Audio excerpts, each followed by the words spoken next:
요즘 들어서 한국의 그 대표적인 명사가 하나 생겼는데 그게 이제 OECD 경제개발기구 국가 중에서 1등 하는 나라.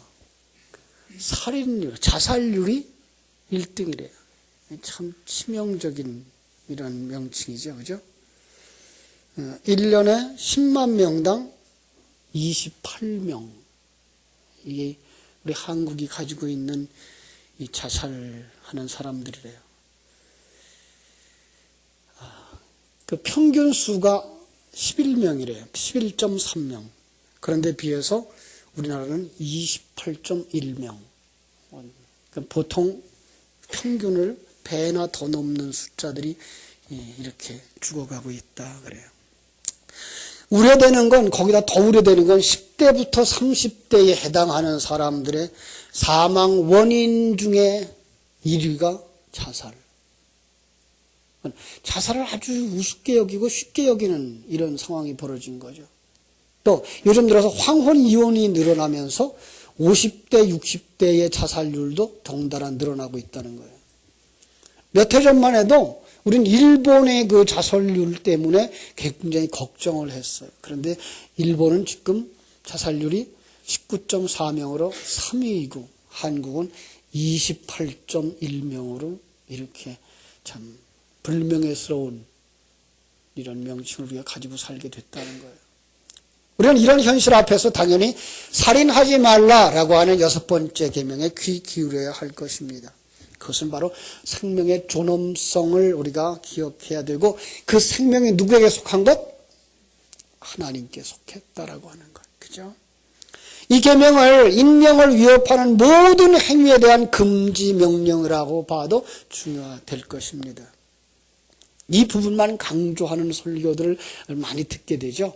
이 부분을 강조하는 설교를 듣게 되면 거기에서 강조하는 건 부주의, 방종, 또 증오, 분노, 원한, 미움 이런 것들로 말미암아서 상대방을 생명을 잃게 하거나 상해하는 그런 행위까지 합쳐서 바로 그것을 살인의 행위다. 하나님의 형상을 파괴하는 행위고 하나님의 주권을 파괴하는 행위다. 그래서 이런 건 하지 아니해야 된다라고 주장을 하는데 그 정도라면 그런 성도는 그런 설교는 어디서도 한다?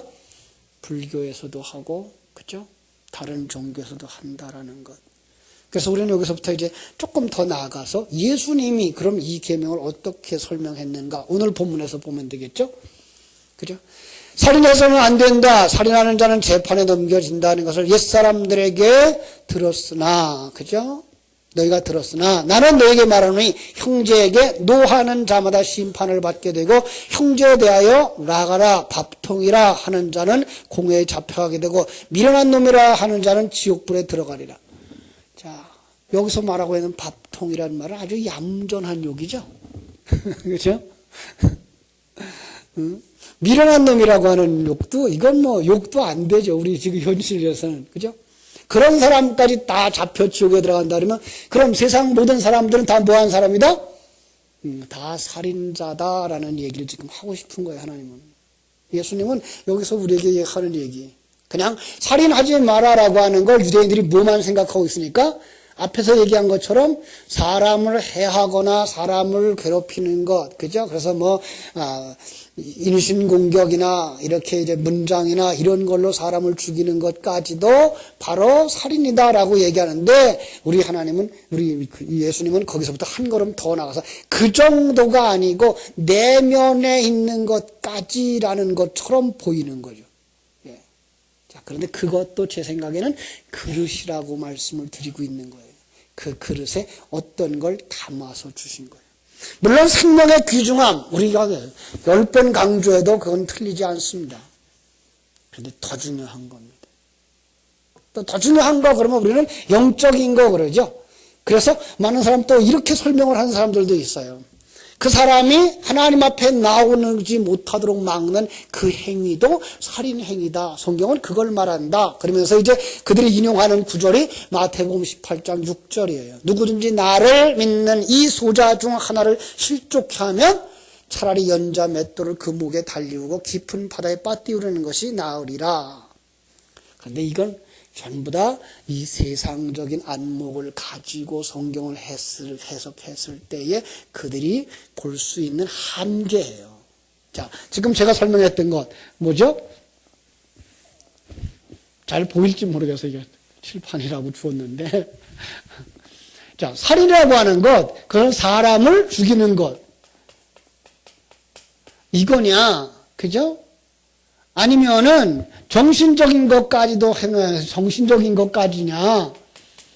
아니면 그냥 영적인 것, 영적인 부분이라고 하는 것, 그건 하나님을 믿지 못하게 하는 것. 이것까지냐라는 거예요. 이건 뭐 어디다 속한 거다? 이건 사실은 성경을 문자적으로 보았을 때, 그리고 세속적으로, 세상적으로 보았을 때의 한계치예요. 성경은 이 정도의 이야기를 하지 않고 있다는 걸 우리는 조금 더 살폈으면 좋겠습니다. 자, 주님은 지금 오늘 마태복음 5장 21절로 28절, 26절 속에서 하고 싶은 말씀이 무슨 말이죠? 너희는 다 살인자야. 이거 설명하고 싶은 거예요. 성경이 말하고 있는 그 살인에 너희들은 다 들어가 있는 자들이야 라는 거예요. 나 살인 안 한 것 같은데, 그죠? 근데 성경은 그렇게 말하는 거예요. 그래서 아까 얘기했던 본문의 그 마태복음 5장에서 뭐까지 얘기를 해요? 그 사람이 마음으로만 생각한 것까지도. 지금 그것도 이제 마태복음 5장에서 산상수훈에서 그걸 다 그 그릇으로 담아 거기 진리를 우리에게 주고 있는 것이기 때문에 그걸 잘 봐서 볼 수 있어야 돼요. 자, 마태복음 5장은 산상수훈이라고 하는 거죠. 그래서 지난번에 말씀드린 것처럼 첫 번째부터 다섯 번째 계명까지는 구약의 산에서 설명을 해 주셨고, 여섯 번째에서부터 열 번째까지는 신약의 산에서 설명을 해 주고 있는 것인데, 그죠? 문자적으로 율법을 설명해 주고 있는 것들처럼 보여지고, 거기에 이제 진리를 설명해 주는 것으로 이렇게 보여지고 있는 거예요. 그러니까 이것은 뭐예요? 율법이라고 하는 그릇에다가 진리를 담아 주신 거예요. 잘 보셔야 돼요. 그런데 성경을 저는 이런 시간표를 가지고 구약과 신약으로 보지 아니하고 제가 보는 시간은 이런 계산이라고 그랬죠.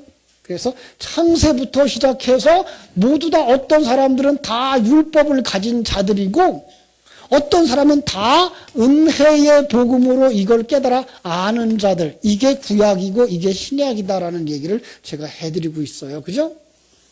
잘 보세요. 그러면은 지금 예수님은 여기서 들어서 이 6계명을 들어서 하시고 싶은 게 뭐예요? 살인한 자들이야. 너희는 다 죽을 자들이야. 지옥 형벌을 받을 자들이야. 그래서 내가 왔잖아로 보셔야 돼요. 그래서 내가 왔잖아. 예. 내가 너희를 품고 그 형벌을 다 받았단다. 그래서 이제 너희는 대속의 은혜를 입은 자, 그러므로 하나님이 너희 안에 들어올 수 있는 거야. 그죠? 자, 이 죄가 해결되어지기 전에 하나님이 그 불같이 임하시면 우리는 녹아버리죠. 그죠? 하나님의 태양빛같이 오면 우리는 그 앞에서 녹아버릴 수밖에 없는 이런 죄인, 불의한 자들이었는데 이제 예수 그리스도 안에서 하나님의 백성들 속에 불같은 그 하나님이 오셔도 녹아버리지 아니하고 태양같은 그 진리가 오셔도 우리는 그대로 존재하고 그와 함께 살아갈 수 있는 자가 된 것. 이미 은혜 받은 자들. 이게 성도들이라고 하는 사실입니다. 그렇죠? 우리는 먼저 그 깊은 의미를 깨달아 알려면 다시 한번 출애굽기로 가야 되겠죠. 출애굽기 20장. 자, 왜 제가 출애굽기 20장으로 가는지 잠깐 생각해 보세요. 20장 1절로 2절. 하나님이 이 모든 말씀으로 말씀하여 이르시되 나는 너를 애굽 땅 종되었던 집에서 인도하여 낸 네 하나님 여호와니라. 이거 설명해 주는 거예요. 예. 지금 이스라엘 백성들이 애굽에서부터 나와서 홍해를 건너고 시내산에 올라와 있는데 그들에게 계명을 주시면서 그들에게 알게 해주고 싶은 것, 너희들이 나를 알기 원한다라는 얘기예요. 나를 알기 원한다. 난 너희들을 애굽에서 건져낸 자야라는 거예요. 자, 지금 우리들에게 하시고 하신 말씀 뭐예요? 나는 너희들을 그 죄악에서 구원한 자야라는 거예요. 그러니까 우리에게 너 이거 못하면 지옥 가? 이거 해야 천국 가? 이 얘기 정도가 아니고, 이거 해야 상 받고, 이거 해야 이거 안 하면 벌 받아. 이 정도가 얘기 아니고, 나는 너를 구원해 낸 거야. 거기 있으면 그냥 멸망당하고, 거기 있는 자들은 그냥 멸망당하는 자들인데, 나는 거기서 이미 건져낸 자야. 그런데 너희들은 내가 누군지를 알기를 원한다예요. 하나님은 자기를 알기를 원하는 거예요. 그래서 계명이라고 하는 틀에다가 그 진리를 담아서 주시면서 그걸 통해서 하나님을 알기를 원하는 것. 그래서 예수님은 그 계명을 뭐라고 설명했어요? 요약해 주셨죠. 첫째는 마음을 다하고 뜻을 다하고 성품을 다하여 주 너의 하나님을 사랑하라 하는 것이다. 그 속에다가 이제 그 십계명 전체를 어디로 묶었어요? 하나님의 사랑이라고 하는, 그죠? 자, 그 하나님 사랑도 우리는 뭘로 봐야 된다? 세상 사람들이 말하고 있는 인간관계나 관심을 더 가지는 거나 그런 것들이 아닌 성경이 말하고 있는 사랑은 무슨 사랑이다? 하나님을 아는 것, 이렇게 얘기하고 있어요. 예. 그러니까 이 십계명을 통해서 하나님은 우리가 하나님을 알기를 원해요. 그 그릇에 담아주신 진리를 통해서 하나님을 알기를 원하는 거예요. 그럼 그 하나님을 아는 거 잘못하면 뭐만 돼요? 지식이 돼버려요. 그래서 지식에다 머물게 하지 아니하고 뭐해요? 마음을 다하고 뜻을 다하고 성품을 다하여라는 말은 이 지식이 뭐가 되도록? 생명이 되도록. 예. 그러니까 우리가 알고 있는 하나님, 전능자야. 모든 걸 다 만들었어. 나를 구원하셨어. 이 정도가 아니라 그게 정말 여러분 깊숙이까지 들어와서 정말 그 하나님의 사랑의 손길과 그 하나님이 여러분을 만드시고 그리고 섭리해 가시고 경륜해 가시고 지금도 여러분의 인생 속에서 시시때때로 말씀하시고 역사하시고 계신 그것이 깨달아 알아질 때 그 사람을 뭐한 사람이라고 말한다? 마음을 다하고 뜻을 다하고 성품을 다하여 그를 사랑하는 자라고 말하는 거예요. 예. 그러니까 우리는 조금만 아는 것 가지고는 아는 게 아니에요.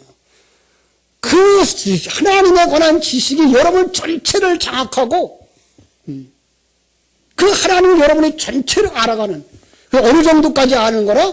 부부가 한 몸 되어진 것만큼 아는 거라는 얘기를 하는 거예요. 그걸 갖다가 어디에 담아주셨다? 율법에다 담아주신 거란 말이에요. 그죠?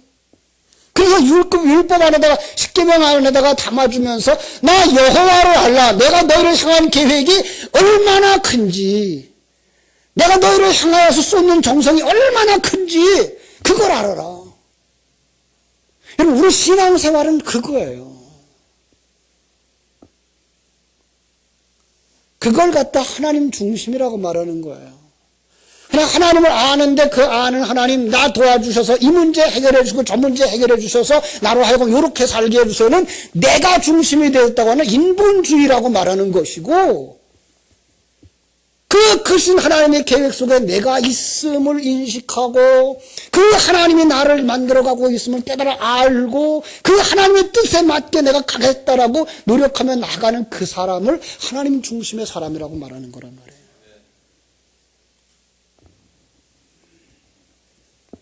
자, 그것이 하나님의 사랑이라 그러면 이웃사랑은 무엇이다? 내가 그렇게 하나님의 사랑 속에서 하나님의 사랑을 받고 하나님의 은혜 속에서 만들어져 가고 있는 것을 깨달아 아는데 내 곁에 있는 사람이 그걸 모르고 있다면 어떻게 된다? 그에게 정말로 내가 그 감동했던 사실을 그에게 다 쏟아 부어 주어서 그로 하여금 그 사실을 깨달아 알게 될 때 그걸 갖다가 이웃사랑이라고 말하는 거란 말이에요. 예. 그러니까 그냥 정성을 하고 그 사랑을 주고 물질을 주고 하는 그런 정도의 이웃사랑이 아니에요. 그런 건 누구도 한다? 불신자들도 한다. 근데 성경이 말하고 있는 그 계명 속에 담아진 하나님 사랑, 이웃 사랑은 누구만 할 수 있다? 하나님의 사람들만, 하나님의 사랑을 가진 사람들만, 그걸 깨달아 알고 있는 생명을 가진 사람들만 할 수 있는 거다라는 거예요. 그럼요. 그냥 성경이 말하고 있는, 성경 속에서 말하고 있는 사랑, 구제, 용서, 이건 누구만 할 수 있는 거다? 예수 그리스도의 사람들만 할 수 있는 거. 예. 근데 우리는 너무나 이걸 그냥 세상적으로 다 해석을 해서 물질 갖다 조금 도와주는 거, 내가 잘못한 거 그거 그냥 에이 넘어가자 그러고 있는 거, 이걸 갖다가 구제다 말하고 용서라고 말하고 있고, 그들에게 뭔가 더 갖다 주는 거 그걸 사랑이라고 말하고 있는데, 그거는 세상 사람들도 할 수 있는 것, 하나님의 생명이 없어도 할 수 있는 것, 그건 성경이 말하고 있는 것이 아닌 것을 우리가 알아야 되는 거죠. 그렇습니다. 그렇다면 오늘 우리가 말하고 있는 이 살인의 문제도 거기까지 가서 볼 수 있어야 되는 거예요. 예. 그리고 십계명을 강해하면서 그런 얘기를 했죠. 십계명을 통해서 뭘 하는 거다? 십계명을 속에서 하나님을 아는 것, 다른 말로 말하면 하나님과 하나님의 백성들의 관계, 그 관계를 설명해 주고 있는 내용, 그것이 바로 뭐다? 계명 안에 담겨진 진리다. 그래서 그 첫 번째 계명 뭐라 그랬죠? 너희는 나 하나님을 알라. 신은 나밖에 없다. 예.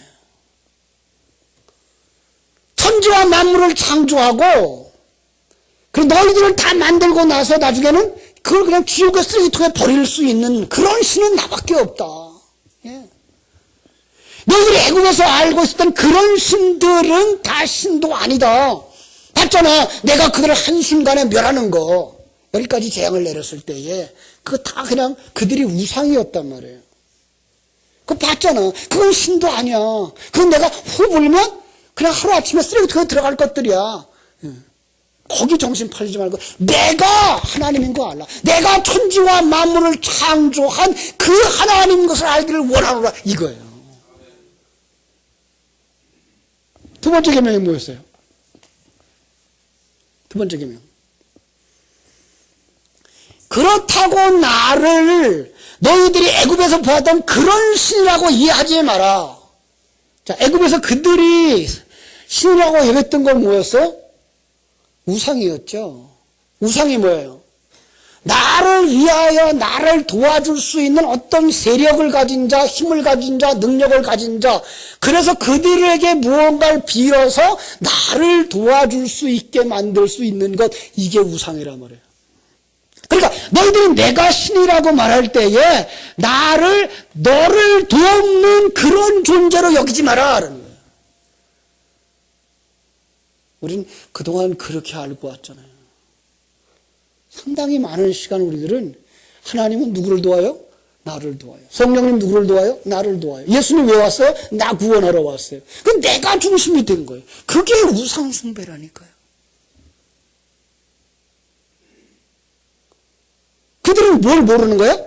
하나님을 모르는 거예요. 예.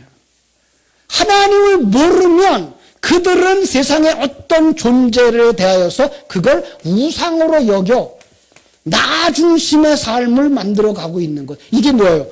종교죠. 예. 나를 그렇게 여기지 말아라. 하나님을 알게 되면 어떻다? 그 하나님이 얼마나 크신 분인지 알고 되면 감히 내가 나를 어떻게 해주세요가 아니라 그냥 내가 이게 하나님 생명 부어주신 그것만 생각해도 감지적지하고, 아니 나를 그 하나님의 백성으로 만들어주실 뿐만 아니라 나를 하나님보다 조금 못한 존재로 만들어서 하나님 안에 넣어주시고 천국의 일부분을 만들어주시겠다고 하는 그 큰 계획을 알 때에 감히 우리는 거기서 나를 도와서 이것 해주세요 저것 해주세요가 아니라 아버지요 그 뜻대로 이루어지기를 원합니다. 하늘에서 이룬 것 같이 땅에서도 이루어지이다 라는 고백을 할 수밖에 없다는 거죠. 예. 근데 우리는 하나님에 대하여 모르니까. 하나님이 얼마나 크신 분인지, 그분의 계획이 무엇인지, 그분이 내 안에서 어떤 일을 하고 있으면서 나를 어디로 만들어가고 있는지 그걸 모르니까 우리는 어디에 대해 집중하게 돼요? 나에 대해 집중하게 되고 종교화하고 있다는 거죠. 그러면서 그가 이 세상 속에서 조그만 것 얻어서 그걸 가지고 누구의 이름을 들먹거려요? 하나님의 이름을 들먹거린단 말이에요. 이거 하나님 복 주셨어. 오늘도 이제 왕의 집이라고 하는 집에 쌀 후에 그 장로님이랑 같이 얘기를 한참 하다가 왔는데 그분 얘기를 하면서 그런 얘기를 했어요. 장로님 보십시오. 장로님 50년 동안 신앙생활을 했다며. 그러면 장로님 50년 전에 친구와 그 사람은 지금도 안 믿는 친구. 장로님을 믿고 50년 지나오면서 그렇게 장로님이 복받았다라고 하는 그 복의 현재와 그 믿지 않는 친구의 현재가 누가 더 잘 삽니까?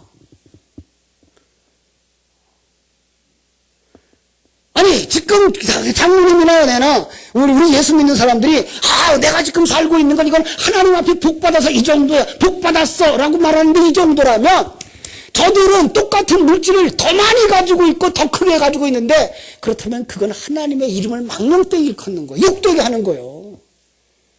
그 하나님은 누구보다도 못한 거예요? 저들을 섬기는 우상만도 못한 거잖아요. 능력이 없잖아요, 그분은. 그러니까 우리가 살고 있는 그건 아니다라는 거죠. 그렇게 알고 요만한 것, 조만한 것 얻고서 이건 하나님이 주셨어, 은혜야 라고 말하는 것, 그 부분에 대해서는 사실은 하나님의 이름을 모욕하고 있는 거예요. 그거 하지 마라. 여러분은 이 세상 것 누리지 말라는 얘기 아니에요. 우리는 이 세상 것 누리면서 살아요. 분명 그것도 하나님의 일반 은총 속에서 주신 거예요. 그런데 그건 누구만큼 준다? 그 사람의 그릇만큼 주시는 거예요. 불신자들도 큰 그릇은 어떻게 쓰여요? 크게 쓰여요. 이 세상 눈에서는, 세상에서는 그건 하늘나라와 관계없이. 그러나 예수를 아무리 잘 믿어도 작은 그릇은 그냥 작게 쓰이게 돼 있단 말이에요. 그죠? 조그만 국화는 평생을 펴도 요만해요. 이 국화꽃이 해바라기만 한 이만한 꽃은 안 된단 말이에요. 어떻게 그걸 욕망을 가지고, 아무리 욕망을 가지고, 아무리 큰 비료를 많이 줘도 그 종류는 그 종류인 걸 어떡하겠어요? 그릇이 그런 거예요. 누가 만들었어요? 하나님만. 그럼 하나님이 만들었으면 그걸 인정하고 그 속에서 자유하고 기뻐하고 꽃피면 되는 거 아니에요. 꽃피고 꽃향기 내면 되는 거죠. 여러분과 내가 바로 그런 거예요. 아주 제가 바꿀 수 없는 어떤 그 절대적 이론을 가지고 얘기할 때마다 하는 말. 여자로 태어났으면 여자로 평생 사는 거예요.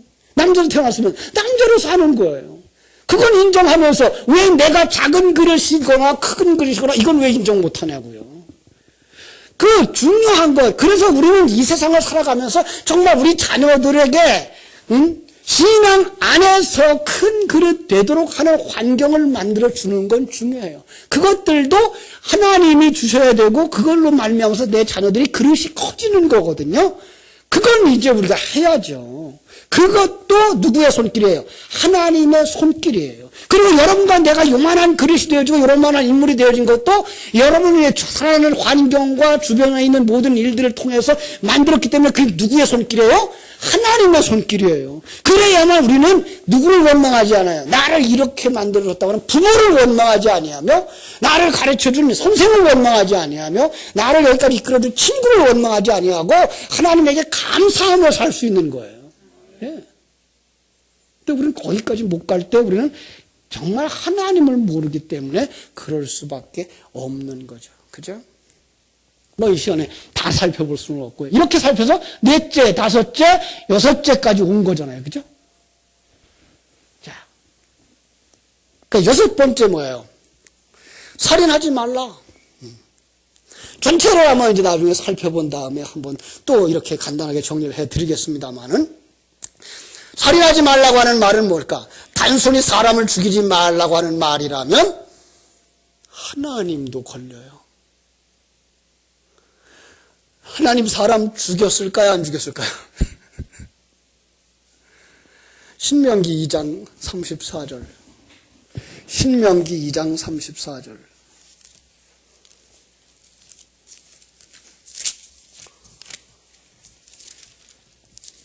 그때에 우리가 그의 모든 성읍을 점령하고 그의 각 성읍을 그 남녀와 유아와 함께 하나도 남기지 아니하고 다 진멸하였다. 왜? 신명기 7장 2절. 내 하나님 여호와께서 그들을 내게 넘겨 내게 치게 하시리니 그때 너는 그들을 진멸할 것이라. 그들과 어떤 언약도 하지 말 것이요 그들을 불쌍히 여기지 말 것이다. 그래서 그들을 다 죽이라고 했다. 그래놓고 십계명에 가서는 죽이지 마라. 그러면 하나님은 어떤 때는 이렇게 말하고 어떤 때는 이렇게 말해요? 우리는 알잖아요. 하나님은 그런 분이 아니라는 사실. 그렇죠? 그럼요. 그러니까 하나님이 주신 그 말씀을 다시 한번 생각해 봐야 돼요. 출애굽기 20장에 가면요. 20장에 가서 살인하지 말라라고 할 쓰는 그 살인이라는 말이 라짜흐라는 원어를 쓰는데 그건 죽이다, 도륙하다라는 말이에요. 그래서 사람을 죽이는 것과 함께 짐승을 죽이는 것까지 포함되어져 있는 단어예요. 그리고 그건 원래 제사 용어였어요. 그래서 동물을 살육하거나 도륙할 때 쓰는 말. 그러니까 일반적으로 사람만 죽이지 말아라고 하는 말이 아니라 바로 그런 거예요. 자, 다시 한번 마태복음 5장 21절에서 봤던 거 제가 읽어드릴게요. 옛사람에게 말한 바 살인하지 말라. 누구든지 살인하면 심판을 받게 되리라 하였다는 것을 너희가 들었다. 그럼 여기서 말하는 옛사람은 누구였을까요? 마태복음은 이제 신약이니까 옛사람 우리는 쉽게 언제? 출애굽기 20장을 받아 출애굽기 그 10계명을 받았을 때 근데 원어에 보면은 그 말이 옛사람이라는 말이 알카이오스인데 시작부터예요. 기원부터라는 의미예요. 그러니까 역사가 막 시작될 때부터 이런 의미예요. 역사가 시작될 때부터 뭐 하지 말라 그랬다? 살인하지 말라 그랬다. 그런데 그 죄물을 죽이는 거예요. 그걸 뭐예요? 습관적으로 반복적으로 죽이는 거 그거 하지 말라 그랬다. 뭐 사람만 아니고 짐승까지. 그럼 이걸 이제 불교적으로 보면 불교가 맞지. 불교도 뭐 하지 말라 그랬어요? 살생을 금하라 그랬으니까 이거예요. 그러니까 여기까지만 보면 그건 율법적으로 문자적으로 맞아요. 그러면 일반 종교들이 다 가지고 있는 살생하지 말아야까지 가는 거예요. 그래서 성경은 거기까지 가면 안 되는 거예요. 거기서부터 더 가야 되는 거예요. 왜냐하면 사람들이 계속해서 반복적으로 죽이고 있었기 때문에 그걸 금하는 거예요. 그게 뭘까요? 그게 제사예요. 여러분, 하나님이 원하는 제사는 어떤 제사예요? 하나님이 원하는 제사. 누구를 통해서? 예수를 통해서. 단번에 영원한 이 제사 원하시는 거예요. 그러니까 구약성경 그 이스라엘 백성들에게 제물을 드리라라고 했던 이유는 제물을 드리면서 뭘 깨달으라는 거예요? 아, 이거는 양 잡아서 내가 죄사함 받는 게 아니고 이 양은 누구를 상징하여? 하나님을 상징하여 그분이 나를 위하여 단번에 죽어주셔서 한 번으로 말미암아 영원한 효과를 보는 그 제사에 대한 예표구나를 알라고 주신 건데 그걸 알지 못할 때 하나님은 정말 짜증냈어요. 짜증낸데 한번 가보실래요? 이사야서 1장 11절.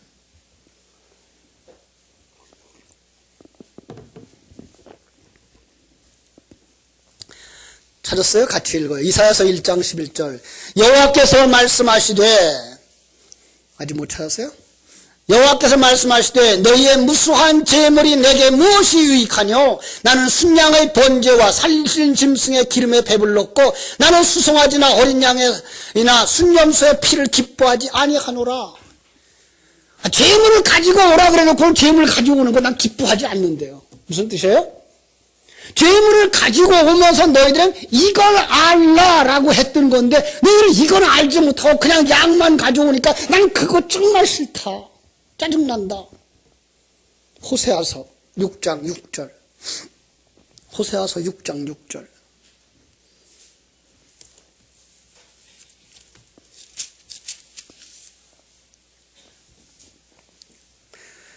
같이 읽어요. 시작.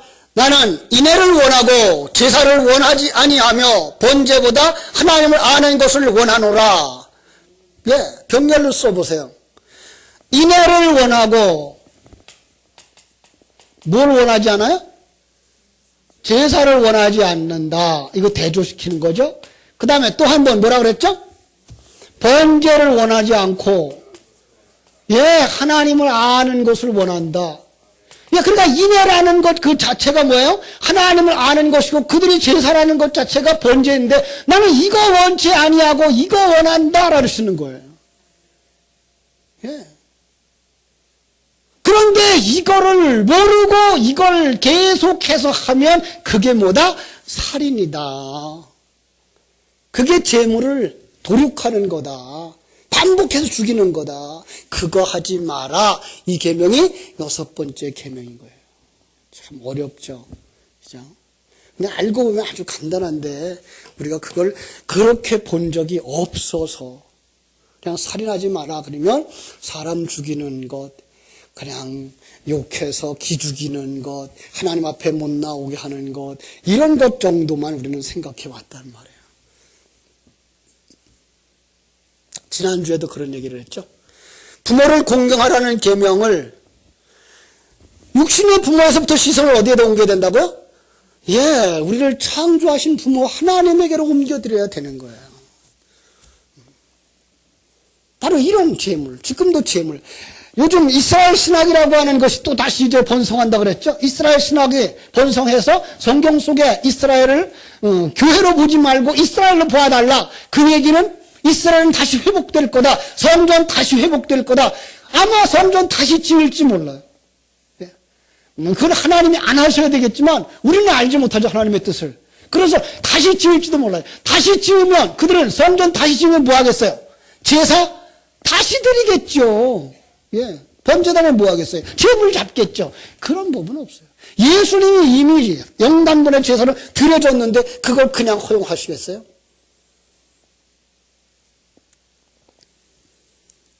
참으로 살인하지 말라라고 하는 말을 이렇게 재물을 계속해서 죽이지 마라라는 말로 바꾸기는 여러분 그렇게 쉽지 않을 거예요. 하나님이 원하는 그런 제사의 행위, 율법의 행위가 오히려 누구를 죽이는 거예요?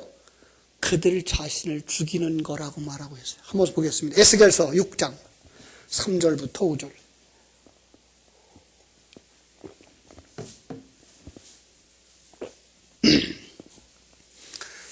찾았으면 에스겔서 6장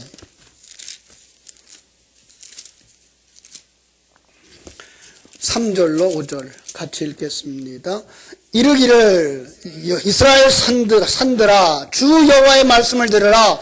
주 여호와께서 산과 언덕과 시내와 골짜기를 향하여 이같이 말씀하시기를 나 곧 내가 칼이 너희에게 임하게 하여 너희 산당을 멸하리라. 너희 제단들이 동그라미치고 황폐하고 분향제단을 깨뜨려질 것이며 너희가 죽임을 당하여 너희 우상 앞에 엎드러지게 할 것이라. 이스라엘 자손의 시체를 그 우상 앞에 두며 너희 해골을 너희 제단 사방에 흩으리라. 제단에 와서 제사를 지내는데 하나님 보시기에 그게 뭐다? 우상 섬기는 거다. 그 두 번째 계명, 7번째 계명 다 어기고 있는 것. 그래서 하나님이 뭐예요? 그들을 죽여버리겠다는 거예요. 그들이 뭐 하는 자이기 때문에? 하나님을 다시금 십자가에 못 박는 자들이기 때문에. 우리 어떤 성자의 고백을 기억하시죠? 자신의 죄로 말미암아 번뇌하고 공원길을 같이 지나가시는데 어떤 놈이 예수님을 십자가에다 못 박고 있어요. 달려가서 어떤 놈이 우리 주님을 십자가에 못 박는다 그러고 머리채를 확 잡아 제치니까 누구였어요? 자기였더라고 그랬잖아요. 우리란 말이에요. 아니, 우리는 이걸 기억하고 있어야 돼요. 자, 예수님은 언제 십자가에 들어가셨다? 다른 사람, 다른 목사님 물으면 2000년 전 그리고 대답해요. 제가 물으면 언제? 창세전이라고 대답하시면 돼요. 그죠? 예, 창세전에. 그러니까 예수님은 창세전 십자가에 죽으셨어요. 그리고 그 예수 그리스도가 성령과 함께 우리 속에 오셔서 지금도 우리와 함께 십자가를 지고 가시는 거예요. 그죠? 예.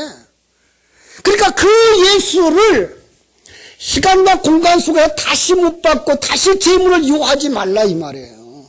예? 예수님이 다시 죽어야 내가 구원받는다는 이런 어리석은 생각을 하지 마라 이거예요. 그러면 확실한 믿음에 이르는 사람은 뭐 하지 않는다? 살인하지 않는다예요. 예. 그래서 성경 속의 살인자, 성경 속의 살인자가 어떻게 나오죠? 두 종류로 나오죠. 성경 속의 살인자, 하나는 고의적 살인자, 그죠? 하나는 우발적 살인자. 예. 그런데 그걸 우리가 몰라. 그가 고의적으로 죽였는지 우발적으로 죽였는지. 그런데 여기에 명령이 떨어지죠. 우발적 살인자는 다 어디로 가라? 도피성으로 가라. 그러니까 도피성으로 간 자는 뭘로 여겨주겠다 해요? 우발적 살인자로 여겨주시겠다라는 거예요. 그 말을 듣고 순종하는 자는 이제 우발적 살인자인 거예요. 그럼 그 도피성에서 어떻게 나오죠? 놀랍게도 그 도피성의 제사장이 죽으면 그때에 그 안에 있던 자가 뭐해요? 자유를 얻어서 거기서 나오는 거예요. 해방되는 거예요. 예. 이 그림이에요. 예. 자, 우린 모두가 다 뭐 하는 자들이었다? 살인자들이었다. 예, 하나님이 보여주시지 아니하시고 깨닫게 해주시지 않으면 우린 늘 십자가에 달린 예수만 생각한단 말이에요. 그게 예수를 또 죽이는 거고 그게 살인자인 거예요. 그런데 우리에게 진리의 말씀이 들어오자 우리가 어디로 도피해요? 예수 그리스도 안으로 도피하는 거죠. 그죠? 도피성, 교회로 도피하는 거죠. 그리고 그 교회의 주인 되어신 예수 그리스도가 이미 죽었기 때문에 우리는 뭐 하는 거예요? 자유를 얻는 자들인 거죠. 예.